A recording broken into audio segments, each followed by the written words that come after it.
Hello again. J.K. von Baalen, in The Chaos of Cults, in his chapter on Spiritism, he's made the point that Spiritism, as far as we can trace it, is the oldest of the delusions of man. So he starts his book with chapters on astrology and Spiritism. He goes on about the spiritistic phenomena. The events whence such information reaches our spiritists are numerous. All men, so it is said, have psychic force. Psychic from the Greek psyche, soul, hence soul force. While physical force resides in the muscles, psychic force rests in the minds of men. They who possess this force in greater measure than others are likely to become mediums. A medium is a go-between, the instrument through which spirits transmit supernatural knowledge to the sitters at a seance, the usual term for a spiritistic session or meeting. Since psychic force is supposed to be enhanced when several people concentrate on it, and when they strengthen one another by physical contact, the simplest spiritistic phenomenon is perhaps that of table tilting or rapping. The sitters spread their hands on the surface of a table around which they are seated. There is to be an unbroken circle. Each sitter's two thumbs are to touch each other, while his little fingers touch those of the sitters next to him. The table begins to lift two or more legs off the floor and bounds back. The sitters agree with this spirit that one thud will mean the letter A, two thuds B, and so on. And the message is conveyed through the number of thumps. Or the sitters suggest a name or a noun, and the spirit voices its assent when the right word is spoken. A more advanced phenomenon occurs when the medium goes into a trance.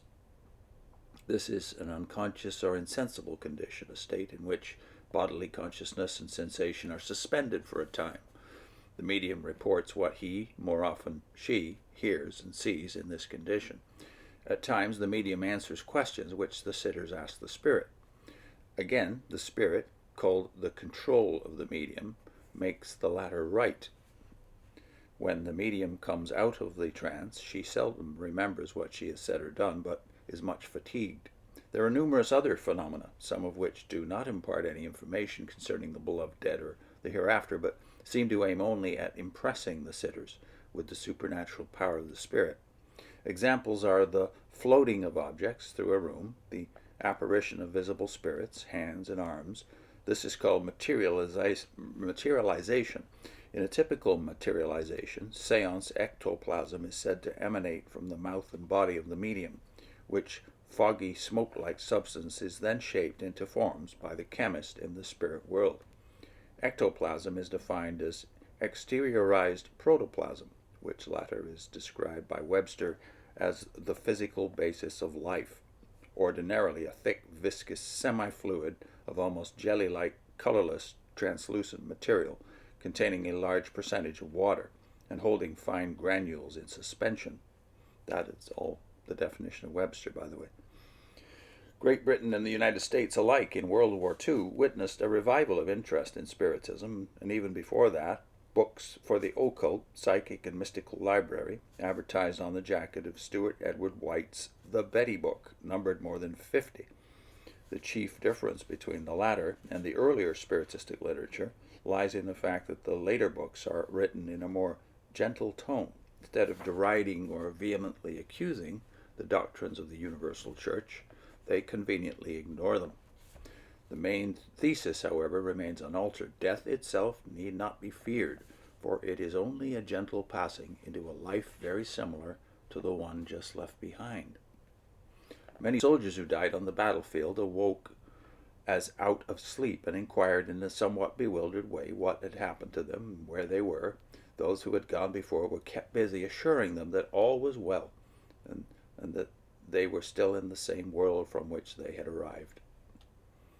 Of Stuart Edward White's The Betty Book, published in 1937, and his Across the Unknown, 1939, and The Unobstructed Universe, 1940, the second volume is introduced as a formula for living, and of the third, the publishers state, quote, "In answer to the desperate need of a stricken world, this book offers a new pattern for individual and social living based on recapture of faith, not in the there-ness of immortality, but in its here-ness."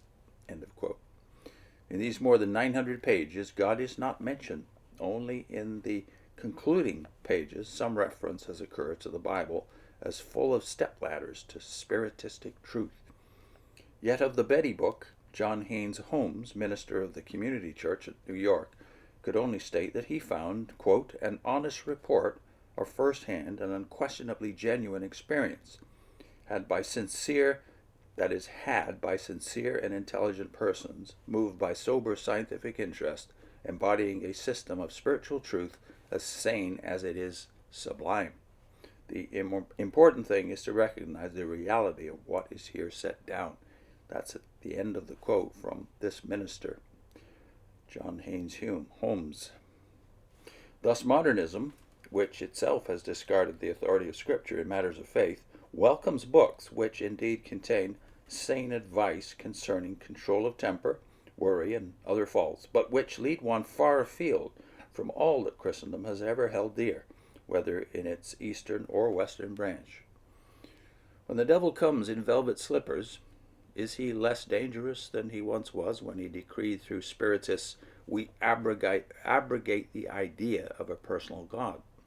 Are the thousands who have read the 16 printings of the Unobstructed Universe, that's the third volume of White's trilogy, of those people who have read those 16 printings of the Unobstructed Universe between 1640 and October 1941 on the right track?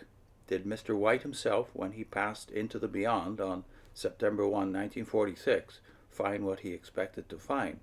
Or did he, together with the thousands who followed his guidance, meet with disastrous disillusion, having bypassed God's own revelation?